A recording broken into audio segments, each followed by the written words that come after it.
ಮಚ್ಚು ಹಿಡಿದು ರೀಲ್ಸ್ ಮಾಡಿದ ಕೇಸ್ಗೆ ಸಂಬಂಧಪಟ್ಟಂತೆ ಇದೀಗ ಮತ್ತೊಮ್ಮೆ ಬಿಗ್ ಬಾಸ್ ಸ್ಪರ್ಧಿ ರಜತ್ಗೆ ಸಂಕಷ್ಟ ಎದುರಾಗಿದೆ. ಮಚ್ಚು ಹಿಡಿದು ರೀಲ್ಸ್ ಕೇಸ್ನಲ್ಲಿ ರಜತ್ಗೆ ಸಂಕಷ್ಟ. ಬಸವೇಶ್ವರ ನಗರ ಪೊಲೀಸರು ರಜತನ ವಶಕ್ಕೆ ಪಡೆದುಕೊಂಡಿದ್ದಾರೆ. ಠಾಣೆಗೆ ವಿಚಾರಣೆಗೆ ಹಾಜರಾಗಿದ್ದಾರೆ ರಜತ್. ಕೋರ್ಟ್ ವಾರೆಂಟ್ ಹಿನ್ನೆಲೆಯಲ್ಲಿ ರಜತ್ನನ್ನ ಮತ್ತೆ ವಶಕ್ಕೆ ಪಡೆದುಕೊಳ್ಳಲಾಗಿದೆ. ವಿಚಾರಣೆಗೆ ಹಾಜರಾಗದೆ ಇರದ ಕಾರಣಕ್ಕೆ ವಶಕ್ಕೆ ಪಡೆದುಕೊಳ್ಳಲಾಗಿದೆ. ಈ ಪ್ರಕರಣಕ್ಕೆ ಸಂಬಂಧಪಟ್ಟಂತೆ ರಜತ್ ಈಗಾಗಲೇ ಬೇಲನ್ನ ಪಡೆದುಕೊಂಡಿದ್ರು. ಷರತ್ತುಬದ್ಧ ಜಾಮೀನದು. ಪ್ರತಿ ವಿಚಾರಣೆಗೆ ಹಾಜರಾಗುವಂತೆ ಷರತ್ತನ್ನ ವಿಧಿಸಲಾಗಿತ್ತು. ಆದರೆ ವಿಚಾರಣೆಗೆ ಹಾಜರಾಗಿಲ್ಲ ರಜತ್. ಈ ಹಿನ್ನೆಲೆಯಲ್ಲಿ ಬಸವೇಶ್ವರ ನಗರ ಪೊಲೀಸ್ನವರು ವಶಕ್ಕೆ ಪಡೆದುಕೊಂಡಿದ್ದಾರೆ.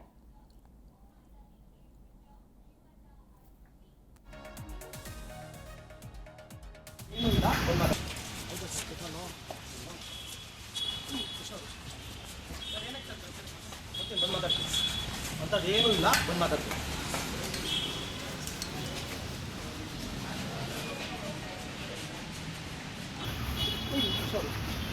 ಸರ್ ಏನಕ್ಕೆ ಸರ್ ಕರ್ಸಿರೋದು ಮತ್ತೆ ಬಂದು ಮಾತಾಡ್ತೀನಿ. ಅಂತದೇನು ಇಲ್ಲ, ಬಂದು ಮಾತಾಡ್ತೀನಿ.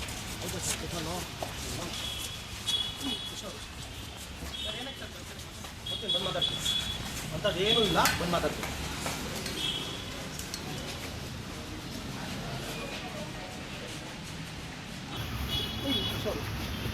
ಸರ್ ಏನಕ್ಕೆ ಸರ್ ಕರ್ಸಿರೋದು ಮತ್ತೆ ಬಂದು ಮಾತಾಡ್ತೀನಿ. ಅಂತದೇನು ಇಲ್ಲ, ಬಂದು ಮಾತಾಡ್ತೀನಿ.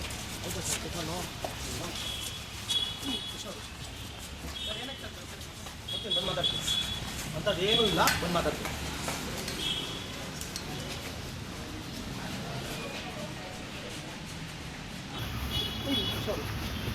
ಸರ್ ಏನಕ್ಕೆ ಸರ್ ಕರ್ಸಿರೋದು ಮತ್ತೆ ಬಂದು ಮಾತಾಡ್ತೀನಿ.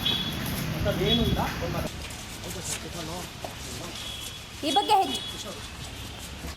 ಈ ಬಗ್ಗೆ ಹೆಚ್ಚಿನ ಮಾಹಿತಿಯನ್ನು ನಮ್ಮ ಪ್ರತಿನಿಧಿ ವಿಶ್ವನಾಥ್ ನೀಡ್ತಾರೆ.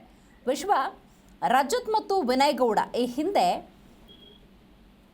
ಕೇಸ್ನಲ್ಲಿ ಬೇಲನ್ನು ಕೂಡ ಪಡೆದುಕೊಂಡಿದ್ರು.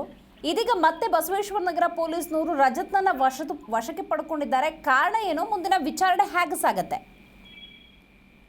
ನೀವೇ ಮೊದಲೇದಾಗಿ ಈ ಒಂದು ಮಚ್ಚು ಬಳಸಿ ವಿಡಿಯೋ ಮಾಡಿದಂತ ಪ್ರಕರಣಕ್ಕೆ ಸಂಬಂಧಪಟ್ಟಂತೆ ಇಬ್ಬರು ಆರೋಪಿಗಳನ್ನ ಬಂಧಿಸಲಾಗಿತ್ತು.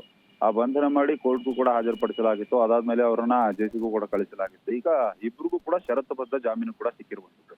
ಅಂದ್ರೆ ಯಾವುದೇ ಒಂದು ಷರತ್ತುಬದ್ಧ ಜಾಮೀನು ಸಿಕ್ಕಂತಹ ಸಂದರ್ಭದಲ್ಲಿ ಅದರಲ್ಲಿ ಕೆಲವೊಂದು ಅಂಶಗಳನ್ನ ಆರೋಪಿಗಳು ಪಾಲನೆ ಮಾಡಬೇಕಾಗತ್ತೆ. ಅದರಲ್ಲಿ ಕೋರ್ಟ್ಗೆ ವಿಚಾರಣೆ ಯಾವಾಗ ನಡೆಯುತ್ತೆ ಅಂದ್ರೆ ಕೇಸ್ ಸಂಬಂಧ ಕೋರ್ಟ್ ನಲ್ಲಿ ನಡೆಯುವಂತಹ ವಿಚಾರಣೆಗಳೇನು ನಡೆಯುತ್ತೆ, ಆ ವಿಚಾರಣೆ ನಡೆಯುವಂತಹ ಸಂದರ್ಭದಲ್ಲಿ ಖುದ್ದು ಆರೋಪಿಗಳು ಹಾಜರಾಗಬೇಕಾಗತ್ತೆ. ಆದ್ರೆ ಈಗಾಗಲೇ ಒಂದು ಬಾರಿ ಈ ಪ್ರಕರಣದ ವಿಚಾರಣೆ ನಡೆದಂತಹ ಸಂದರ್ಭದಲ್ಲಿ ಆರೋಪಿಗಳು ಹಾಜರಾಗಿಲ್ಲ ಅನ್ನೋ ಒಂದು ಮಾಹಿತಿ ಕೂಡ ಇದೆ. ಹೀಗಾಗಿ ಕೋರ್ಟ್ ಒಂದು ವಾರೆಂಟ್ ಅನ್ನು ಕೂಡ ಇಶ್ಯೂ ಮಾಡಿರುತ್ತೆ. ಈ ಇಬ್ಬರು ಆರೋಪಿಗಳನ್ನ ಬಂಧಿಸಿ ನೀವು ಕೋರ್ಟ್ಗೆ ಹಾಜರುಪಡಿಸಿ ಅಂತ. ಹೀಗಾಗಿ ಕೋರ್ಟ್ ಯಾವಾಗ ಒಂದು ಸೂಚನೆಯನ್ನ ಕೊಡ್ತೋ, ಇವತ್ತು ಈ ರಜತ್ ಏನಿದ್ದಾನೆ, ರಜತ್ಗೆ ನೋಟಿಸ್ ಅನ್ನು ಕೂಡ ಕೊಡಲಾಗಿತ್ತು. ಆತನು ಕೂಡ ಈಗ ಪೊಲೀಸ್ ಠಾಣೆಗೆ ಬಂದಿರುವಂತದ್ದು.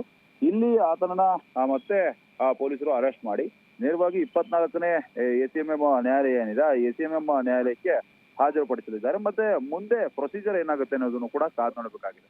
ಒಟ್ಟಾರೆಯಾಗಿ ಈ ರಜತ್ ಏನಿದಾನೆ ಅದು ಷರತ್ತನ್ನು ಅಂದ್ರೆ ಕೋರ್ಟ್ ವಿಧಿಸಿದಂತಹ ಷರತ್ತನ್ನು ಕೂಡ ಮೀರಿದಂತಹ ಹಿನ್ನೆಲೆಯಲ್ಲಿ ಈತನಿಗೆ ಈಗ ವಾರೆಂಟ್ ಅನ್ನ ಜಾರಿ ಮಾಡಿರುವಂತದ್ದು ಮತ್ತು ಈಗ ಮತ್ತೆ ಸಂಕಷ್ಟ ಕೂಡ ಎದುರಾಗಿರುವಂತದ್ದು. ಇನ್ನು ಕೋರ್ಟ್ಗೆ ಹಾಜರುಪಡಿಸಿದಂತಹ ಸಂದರ್ಭದಲ್ಲಿ ಕೋರ್ಟ್ ಏನ್ ನಿರ್ಧಾರ ಮಾಡುತ್ತೆ ಮತ್ತು ನ್ಯಾಯಾಧೀಶರ ವಿವೇಚನೆಗೆ ಅದು ಬಿಟ್ಟಿರುವಂತದ್ದು. ಇನ್ನು ಪ್ರಕರಣದ ತೀವ್ರತೆ ಏನಿತ್ತು ಅದನ್ನ ಅರಿತಂತಹ ಕೋರ್ಟ್ ಜೆಸಿಗೂ ಕೂಡ ಕೊಟ್ಟಿತ್ತು. ಅದಾದ್ಮೇಲೆ ಇವ್ರಿಗೆ ಬೇಲ್ ಕೂಡ ಸಿಕ್ಕಿತ್ತು. ಇನ್ನು ಮಚ್ಚು ಕೂಡ ಅದು ಪತ್ತೆಯಾಗಿಲ್ಲ. ಹೀಗಾಗಿ ಎಲ್ಲೋ ಒಂದು ಕಡೆ ಈ ಒಂದು ಪ್ರಕರಣದ ದಿಕ್ಕಿ ತಪ್ಪಿಸುವಂತಹ ಕೆಲಸಕ್ಕೆ ರಜತ್ ಮತ್ತು ವಿನಯ್ ಮುಂದಾಗ್ತಾ ಇದ್ದಾರೆ ಅನ್ನೋದು ಅನುಮಾನಗಳು ಕೂಡ ಅಧಿಕಾರಿಗಳಲ್ಲಿ ಕೂಡ ವ್ಯಕ್ತವಾಗ್ತಾ ಇರುವಂತದ್ದು. ಕೋರ್ಟ್ ಹೀಗಾಗಿ ಇವತ್ತು ಅವರನ್ನ ಆರೋಪಿಗಳನ್ನ ಕೋರ್ಟ್ಗೆ ಹಾಜರುಪಡಿಸಿ ಅನ್ನೋ ಒಂದು ಸೂಚನೆಯನ್ನು ಕೂಡ ಕೊಟ್ಟಿತ್ತು, ವಾರೆಂಟ್ ಅನ್ನ ಜಾರಿ ಮಾಡಿ. ಹೀಗಾಗಿ ಇನ್ನೇನು ಕೆಲವೇ ನಿಮಿಷಗಳಲ್ಲಿ ಇವರನ್ನ ಕರ್ಕೊಂಡು ಹೋಗಿ ಕೋರ್ಟ್ ಮುಂದೆ ಹಾಜರುಪಡಿಸುವಂತಹ ಕೆಲಸವನ್ನ ಅಧಿಕಾರಿಗಳು ಮಾಡ್ತಾ ಇದ್ದೀವಿ.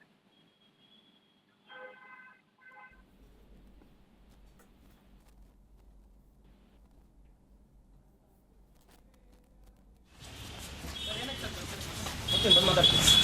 ಅಂತದೇನು ಇಲ್ಲ.